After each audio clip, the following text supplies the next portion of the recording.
Saya mau nanya, lah kalau semua ciptaannya Allah Subhanahu wa taala, yang nurunkan kita ke muka bumi siapa? Allah. Yang ngirim kita ke muka bumi siapa? Allah. Jadi kalau kita pengen tahu cara hidup yang betul, yang baik, yang pasti sukses di muka bumi sampai nanti ke jannahnya Allah Ta'ala, kita nanyanya sama siapa? Allah.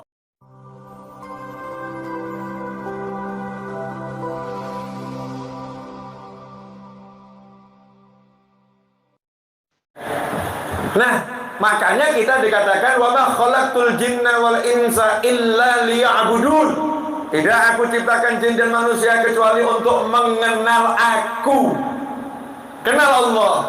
Yang menciptakan kita Allah. Yang menciptakan surga Allah. Yang menciptakan neraka Allah. Yang menciptakan bumi Allah. Yang menciptakan galaksi Bima Sakti Allah. Yang menciptakan seluruh yang ada di bawah langit yang pertama Allah. Yang menciptakan 7 lapis langit Allah. Yang menciptakan 8 pintu surga Allah. Yang menciptakan 7 lapis bumi Allah. Yang menciptakan semut Allah. Yang menciptakan seluruh makhluk Allah. Saya mau nanya, lah kalau semua ciptaannya Allah Subhanahu wa taala, yang nurunkan kita ke muka bumi siapa? Allah. Yang ngirim kita ke muka bumi siapa? Allah. Jadi kalau kita pengen tahu cara hidup yang betul, yang baik, yang pasti sukses di muka bumi sampai nanti ke jannahnya Allah Ta'ala, kita nanyanya sama siapa? Allah. Betul ya? Nanya sama Allah. Nah, caranya nanya sama Allah itu gimana? Alhamdulillah, Allah itu yang maha baik, Allah itu yang maha pinter, Allah itu yang maha mudeng, Allah itu yang maha mengetahui, Allah itu yang maha memahami ya. Makanya Allah Ta'ala kirim utusan untuk menjelaskan. Allah kirim utusan untuk menjelaskan. Dikirim utusan. Dan utusannya dibekali semua ucapannya Allah Subhanahu wa taala, ucapannya Allah. Ya, ucapannya Allah Subhanahu wa taala menjelaskan tentang cara hidup di dunia sampai ke surga dan selama-lamanya. Utusan Allah itu ada banyak, dan yang terakhir sebagai penutup semua utusan dan yang menjadi utusan khusus. Ya, utusan khusus untuk kita semua yang kehebatannya di atas seluruh utusan Allah Subhanahu wa taala, yaitu baginda Muhammad sallallahu alaihi wasallam. Jadi kalau kita mau nanya sama Allah, nanyanya lewat mana? Lewat Nabi Muhammad SAW. Makanya jangan gaya, langsung saja ke Allah, ya gak bisa. Allahnya ya akan jawab, udah saya kirim utusan, kamu gak level kamu. Siapa kamu mau ngomong langsung sama Allah? Nanya sama Nabi Muhammad SAW. Maka Rasul menjelaskan wahyu-wahyunya Allah yang kemudian disebut Al-Quran. Itu wahyu-wahyunya Allah Subhanahu wa ta'ala. Wahyu-wahyunya Allah dijelaskan lagi oleh Nabi Muhammad SAW lewat praktek dalam kehidupan sehari-hari. Itulah yang namanya sunnah Nabi Muhammad SAW. Kana khuluquhul Quran. Perbuatan, diam, gerak, tidur, bicara, jalan, ketetapan Nabi Muhammad SAW itu adalah penjelasan Al-Quran. Akhlak Nabi itu adalah Al-Quran. Jadi kalau kita mau tahu Al-Quran, caranya adalah pelajari cara tidur Nabi Muhammad SAW, pelajari cara bangunnya Nabi Muhammad SAW, pelajari cara duduknya Nabi Muhammad SAW, pelajari cara berbicaranya Nabi Muhammad SAW, pelajari cara berdagangnya Nabi Muhammad SAW, pelajari cara bergaulnya Nabi Muhammad SAW, pelajari seluruh cara yang ada dalam hidupnya Nabi Muhammad SAW. Di situ nanti kita baru bisa paham Al-Quran. Sungguh, laqad kana lakum fi Rasulillahi uswatun hasanah. Sungguh buat kalian semua dalam diri Nabi Muhammad SAW sudah ada contoh yang terbaik. Mau jadi bapak yang sukses, Nabi Muhammad SAW. Mau jadi anak yang sukses, Nabi Muhammad SAW. Mau jadi pasangan hidup yang sukses, Nabi Muhammad SAW. Mau jadi pedagang yang sukses, Nabi Muhammad SAW. Mau jadi pakar alam yang sukses, Nabi Muhammad SAW. Mau jadi apapun yang sukses, Nabi Muhammad SAW. Berarti buat kita jalan sukses mudah atau susah? Mudah. Kenapa? Karena kadang-kadang pakar itu menyembunyikan resep suksesnya. Nabi Muhammad SAW dari mulai bangun tidur sampai tidur diceritakan semua cara hidup. Berarti mau sukses gampang atau susah? Mau sukses gampang atau susah? Jadi kalau mau sukses nomor satu ngapain?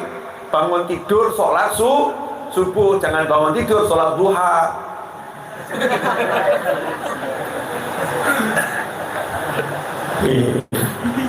Assalamualaikum. Maaf pemirsa. Bangun tidur, sholat subuh. Jangan bangun tidur, sholat duha. Paham maksudnya enggak? Hah? Kalau mau sukses bangunnya sebelum matahari terbit. Jangan bangun melulu setelah matahari terbit. Mau sukses itu harus bangun pagi. Baca itu sejarah orang-orang sukses dunia. Mereka bangun pagi. Nah, cuman kita kan bangun paginya nggak sembarang bangun pagi, sholat subuh, sholat, laporan sama Allah Ta'ala. Baca doa kunut. Allahumma hdina fi man hadait, wa'afina fi man afait, wa tawallana fi man tawallait. Masya Allah. Wa tawallana fi man tawallait. Ya Allah, urusi kami sebagaimana engkau mengurusi wali-walimu. Itu bahasa bebasnya begitu. Ada kalau udah pagi-paginya begini, sebelum sholat subuh rajin dikit, bangunnya awal sehingga bisa sholat sunnah fajar 2 rakaat. Rasul bersabda SAW, 2 rakaat sholat sunnah fajar lebih baik daripada khairum minad dunya wa ma fiha. Lebih baik daripada dunia dan segala isinya. Artinya kalau kita rajin sholat sunnah fajar, maka dunia dan segala isinya itu ada dalam genggaman kita. Jadi yang punya rahasia jagat raya Allah Ta'ala sama Allah diberikan kepada siapa? Nabi Muhammad SAW. Berarti kalau kita mau sukses nanya siapa? Nabi Muhammad SAW. Berarti semua ajaran Nabi itu informasi kesuksesan atau bukan? Informasi kesuksesan. Berarti kalau mau sukses, amalkan seluruh ajaran Nabi Muhammad SAW. Mulai dari sholat, puasa, zakat, haji, ya, dan seterusnya. Nah, ini salah satu yang penting dan sekarang banyak diabaikan. Tadi ada yang WA saya. Tidak semua WA itu sempat saya buka dan tidak semuanya sempat saya jawab. Ini di antara yang sempat saya buka dan sempat saya jawab. Habib, saya buka toko, tapi kok sering toko saya ini rugi. Gimana caranya biar dagangan saya laris? Saya minta amalan, Bib, biar dagangan saya laris. Jawaban yang muncul dari saya itu tadi ya, begini. Perbanyak mendoakan orang tuamu, insya Allah laris daganganmu. Gak lama kemudian WA saya dijawab dengan tangisan. Memang selama ini saya kurang perhatikan orang tua saya, terima kasih nasihatnya. Orang tua ini kunci sukses dunia akhirat. Saya itu sangat heran ya. Mohon maaf. Jazakumullah khairan atas penghormatan antum semua. Tadi saya datang, hampir semuanya berdiri. Dan hampir semuanya itu pengen salaman sama saya. Ada yang cium tangan, ada yang cium pipi, ada yang cium kening. Untung nggak cium yang lain-lain. Akhirnya saya bisa mengatakan jaga jarak, betul kan ya? Tapi coba kalau yang datang bapaknya, bangun enggak?